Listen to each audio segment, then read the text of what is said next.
in terms of what we're doing on the market, we're running both the equities board and we're also managing the bond market.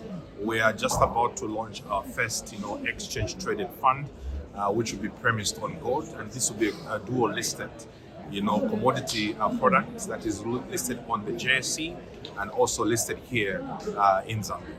So with respect to our market has been quite vibrant. Last year we were among the top 5 best performing markets in Africa, having returned in terms of our all share index.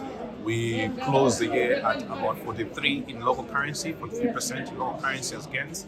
And then if you have to convert that into dollars, we closed at about 39% gains.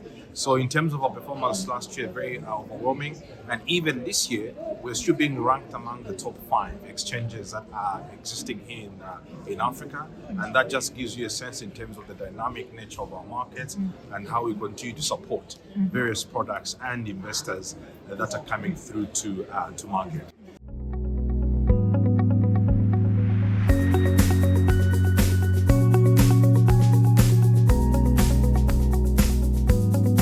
In terms of the liquidity, aspects, we have seen quite a lot of participation on our liquidity market. We're seeing a lot of inflows coming through from our foreign portfolio investors that are looking for, assets in our market. We're also seeing a lot of activities on the Zambian side in terms of the domestic markets. We're eyeing the first derivative exchange sort of product, which we're calling the exchange traded fund, which will be premised on gold.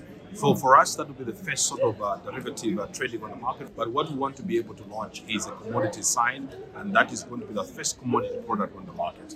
We've done a lot of inroads in terms of getting to market the product, and we've already spoken to a lot of other underwriters. So this year, all things being equal, we are very optimistic.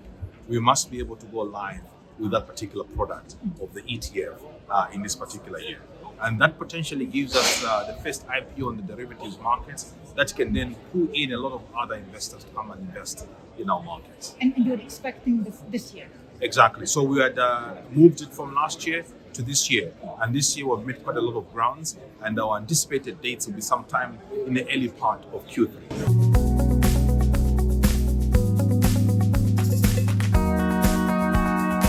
Playing right now in the voluntary space, and we do not have structure yet around how we can then formalize some of these carbon trading. So seeing some of the progress that we've seen today around the Saudi exchange launching their demonstration and how we can be able to trade on carbon, I think it gives us a lot of impetus now to be able to fast forward some of these ambitions as well, because if others can do it, we certainly can also be able to do it. That's a good question. So we already are on track on that particular aspect, tapping into the more deeper markets and more liquid markets. One thing that we have as a challenge in the sub-Saharan is liquidity, flowing into our markets. Now, one thing that we have been able to focus on quite very closely lately is how do we make our markets more fungible? Because if our markets are fungible, it becomes easy for me to tap into some of those markets, like I've mentioned, Saudi Arabia, even in London. We just recently had a visit from the London Stock Exchange, and some of the conversations were around, can we then allow our players, play within the domestic market, but still be able to leverage the liquidity in the international markets. So those are kind of conversations that are active on our desks, and we're very excited to be able to mention that as we keep on having these interchange, we're able to get to see how we can keep on to leverage each other's strengths and weaknesses to be able to help us to drive our growth in the markets. So the answer to that particular question is a very assertive yes, because we know for a fact that we can then tap into these reserves. The most important thing for us as exchanges is to provide a more liquid platform that anyone else can trust. And if our issuers can trust our market, if our investors can play in our market, then we'll be able to leverage that.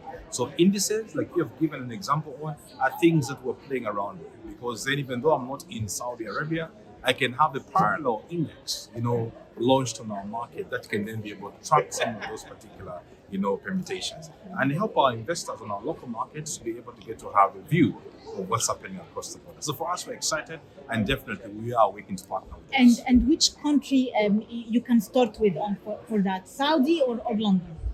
Well, I think it's a very tough question right now, but I think being put on the spot, I'll say I'll go for both at the same time. Very diplomatic answer, Nicolas.